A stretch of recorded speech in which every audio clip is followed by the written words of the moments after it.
Hello students, আমি Nitish sir জ্ঞানজ্যোতি coaching সেন্টারের পক্ষ থেকে তোমাদের প্রত্যেককে জানাই আরও একবার স্বাগত। তো স্টুডেন্টস, আজকে আমি তোমাদের সঙ্গে যে বিষয়টি নিয়ে আলোচনা করব সেটা হচ্ছে NEP third semester MDC sociology suggestion একেবারে লাস্ট মিনিট সাজেশন 2024-25 শিক্ষাবর্ষে যে সমস্ত ছাত্রছাত্রীরা পরীক্ষা দিচ্ছ তাদের জন্য কিন্তু আজকের এই সাজেশনটি। ওকে, তো দেখো, আমাদের বাঁকুড়া ইউনিভার্সিটির অধীনস্থ থার্ড সেমিস্টারের ছাত্রছাত্রীদের যারা এমডিসি কোডে যারা সোশিওলজি নিয়েছো তাদের জন্য কিন্তু আজকের এই সাজেশনটি। ক্লাসটি শুরু করার পূর্বে তোমাদেরকে বলে রাখি, যারা এখনও আমাদের চ্যানেলটিকে সাবস্ক্রাইব করোনি তারা অবশ্যই চ্যানেলটিকে সাবস্ক্রাইব করে পাশে থাকা বেল আইকন অল প্রেস করে রাখো, যাতে নেক্সট টাইম থেকে কোনো ভিডিও আপলোড করলে তার নোটিফিকেশন তুমি সবার আগে পেতে পারো। এছাড়া অনলাইনে যদি পরবর্তী সেমিস্টার থেকে আমাদের কাছে কোর্স নিতে চাও, পড়তে চাও, তাহলে অবশ্যই যোগাযোগ করো আমাদের অফিসিয়াল নাম্বার 7076398606 নাম্বারে অথবা 6295916282 নাম্বারে। তোমাদের টোটাল কোর্স ফি থাকছে শুধুমাত্র 499 রুপিস পুরো কোর্স ফি। তো দেরি না করে আজই যোগাযোগ করো আমাদের জ্ঞানজ্যোতি কোচিং সেন্টারের অফিসিয়াল নাম্বারটিতে। তো স্টুডেন্ট, চলো শুরু করছি আজকের এই ক্লাসটি এবং তোমাদের সঙ্গে আলোচনা করব সবার প্রথমে 10 মার্কসের যে প্রশ্নগুলো রয়েছে সেই 10 মার্কসের প্রশ্নগুলো নিয়ে। ওকে, 10 মার্কসের জন্য তোমরা কোন কোন প্রশ্নগুলো পড়বো চলো জেনে নিচ্ছি। প্রথম প্রশ্ন, জন্মহারের সংজ্ঞা দাও, ভারতবর্ষের দ্রুত জন্মহার বৃদ্ধির কারণগুলি আলোচনা করো। নেক্সট প্রশ্ন, ম্যালথাসের জনসংখ্যা তত্ত্বের সমালোচনামূলক ব্যাখ্যা দাও।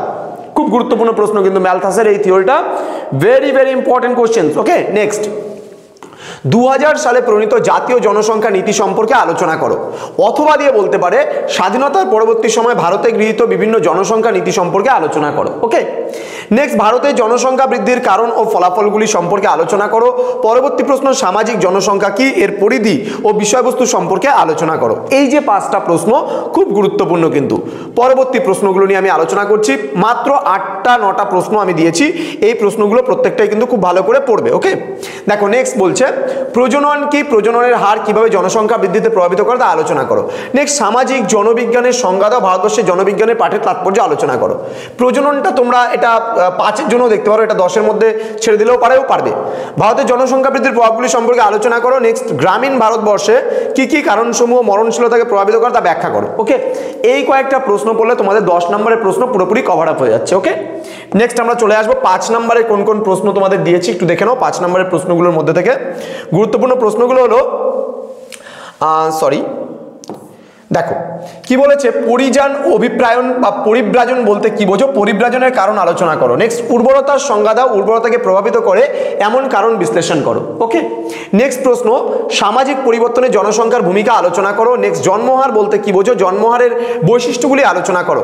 নেক্সট, কার্ল মার্কসের জনসংখ্যা তত্ত্ব এর সম্পর্কে একটি টিকা লেখো বলছে। নেক্সট, প্রাক ম্যালথুসিয়ান তত্ত্ব সম্পর্কে আলোচনা করো। নেক্সট, জনসংখ্যার গতিশীলতা বলতে কি বোঝো। নেক্সট, সামাজিক অর্থনৈতিক উন্নয়নের সাথে জনসংখ্যা বৃদ্ধির সম্পর্ক আলোচনা করো। ওকে, নেক্সট আমরা চলে আসবো পরবর্তী প্রশ্নগুলো। বলেছে এখানে মৃত্যুহার কি, দেখো কি বলেছে, মৃত্যুহার কি, ভারতে মৃত্যুহার হ্রাসের কারণগুলি সম্পর্কে আলোচনা করো। জনসংখ্যার বিস্ফোরণের কারণগুলি সম্পর্কে আলোচনা করো। দেন জনসংখ্যা ও শিক্ষার মধ্যে সম্পর্ক আলোচনা করো। এই কয়েকটা প্রশ্ন পড়লে তোমাদের পুরোপুরি কভার আপ হয়ে যাচ্ছে। এবার আমরা আলোচনা করবো 2 নম্বরের কি কি প্রশ্ন আছে, সেই 2 নম্বরের প্রশ্নগুলো সম্পর্কে কিন্তু আলোচনা করবো। ওকে, চলো জেনে নিই এখানে 2 নম্বরে কি কি প্রশ্ন আছে, ধাপে ধাপে জেনে নেব। 2 নম্বরের প্রশ্নগুলির মধ্যে প্রথম যে প্রশ্নটা রয়েছে সেটা হচ্ছে জনসংখ্যা সম্পর্কে টিকা লেখো। মৃত্যুহার বলতে কি বোঝো, লিঙ্গ অনুপাত বলতে কি বোঝো, জনসংখ্যা বিস্ফোরণ বলতে কি বোঝো, অসুস্থতা বলতে কি বোঝো, নিওন্যাটাল বলতে কি বোঝো, জন্মহার বলতে কি বোঝো, প্রজনন বলতে কি বোঝো, অপরিশোধিত জন্মহার বলতে কি বোঝো। এই কয়েকটা প্রশ্ন। নেক্সট কি রয়েছে আমরা জেনে নেব একটু। ওকে,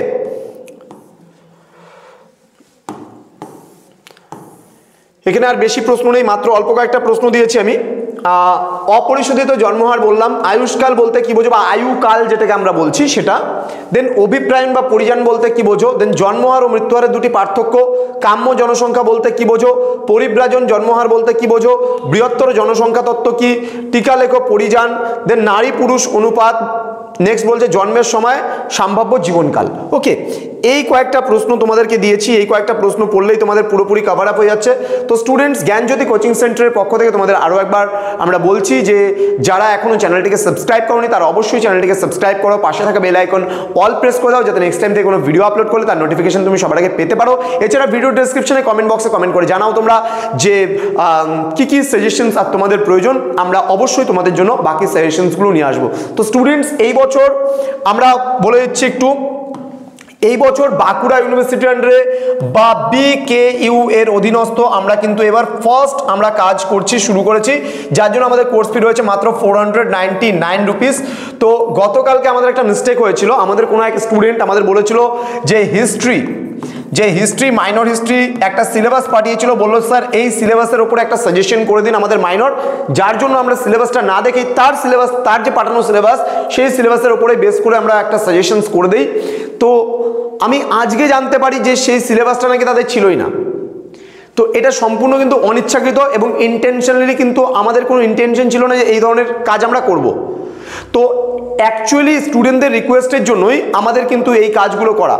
তো এরপর থেকে আমরা সত্যি মানে খুব খারাপ লাগছে আমার এই কথা বলে যে আমরা জানতে পারিনি যে এই ঘটনাটা ঘটবে, কিন্তু এরপর থেকে আমরা অবশ্যই নজর রাখবো এবং আমরা ধ্যান দেব প্রতিটা কাজের দিকে, কারণ সব কিছুই যখন আছে আমরা এটাকে না দেখার মতন করে কাজটা করেছি, যার জন্য আমাদের এই ভুলটা সম্পূর্ণ অনিচ্ছাকৃত ছিল। তো আশা করছি নেক্সট টাইম থেকে আমরা আর এরকম ভুল কখনোই হবে না। তো স্টুডেন্টস, তোমরা অবশ্যই তোমাদের নিজেদের জানা উচিত যে তোমাদের সিলেবাস কি রয়েছে, তোমাদের কলেজের স্যারের থেকে নেওয়া উচিত, এবং তোমরা যেখান থেকে সেখান থেকে একটা সিলেবাস পেলে আমাকে পাঠিয়ে দিলে স্যার এটা করে দিন ওটা করে দিন, না, কখনোই এটা করবে না। দেখো, তোমরা যদি না বলো স্যার একটু দেখে নিন আমাদের কি সিলেবাস রয়েছে তার উপরে করে দিন, তাহলে আমরা করে দিতাম। তোমরা কালকে একটা স্টুডেন্ট আমায় বলেছে যে স্যার এটা আমাদের সিলেবাস আছে বাঁকুড়া ইউনিভার্সিটি আন্ডারে মাইনর হিস্ট্রি, আমাকে এটার উপরে সাজেশন বানিয়ে দিন। তো আমরাও বানিয়ে দিয়েছি। তো আজকে জানতে পারলাম সেটা নেই। তো এটা সত্যি অনিচ্ছাকৃতভাবে হয়েছে, কিন্তু আমরা বলছি যে এটা পুরোপুরি আমরা দেখে নিয়েছি, 100% কমন তোমরা এখান থেকে পাবে। তোমরা এই প্রশ্নগুলোকে ভালো মতো পড়ে যাও, কারণ এর ওপরে কোনো পার্টিকুলারলি ভালো বই নেই। তো তোমাদের এই সময় দাঁড়িয়ে যদি ভালোভাবে তোমরা পড়তে চাও, তোমাদের একমাত্র ভরসা বলতে পারো আমরা এটার উপরে নোটস তৈরি করেছি, কিন্তু আমরা এই মুহূর্তে দাঁড়িয়ে তোমাদের যেহেতু 2-3 দিনের মধ্যে পরীক্ষা, এই মুহূর্তে দাঁড়িয়ে তোমরা যদি কেউ নোটস নিতে চাও আমাদের সঙ্গে যোগাযোগ করতে পারো। এছাড়া তোমরা যদি বই থাকে তো অবশ্যই পড়ো সেখান থেকে, আমাদের কোনো অসুবিধা নেই। তো তোমাদের পরবর্তী সেমিস্টারে যদি আমাদের সেন্টারে অ্যাডমিশন নিতে চাও তাহলে অবশ্যই যোগাযোগ করতে পারো আমাদের অফিসিয়াল নাম্বারে। আমরা শুধুমাত্র একজন স্টুডেন্টকে নিয়ে জার্নিটা শুরু করেছিলাম, আজকে আমাদের ইউটিউব চ্যানেলে 633টা স্টুডেন্ট কিন্তু অলরেডি হয়ে গেছে বাঁকুড়া ইউনিভার্সিটির অধীনস্থ বা BKU, এবং এটা আমরা জানি যে তোমাদের সহযোগিতা পেলে আমরা 1000 ক্রস করতে আমাদের খুব একটা বেশি সময় লাগবে না, এবং তোমরা আমাদের সহযোগিতা করো তাহলে আমরা তোমাদের বাঁকুড়া ইউনিভার্সিটির অধীনস্থ যে কলেজগুলো রয়েছে সেখানে আরও বেশি পরিমাণে কাজ কিন্তু আমরা আগামীতে নিয়ে আসতে পারবো। তো স্টুডেন্টস, খুব তাড়াতাড়ি তোমাদের সঙ্গে দেখা হচ্ছে আরও একটা নতুন ভিডিও নিয়ে। তোমরা প্রত্যেকেই ভালো থেকো, সুস্থ থেকো। Thank you so much, thanks for watching. After all, thank you.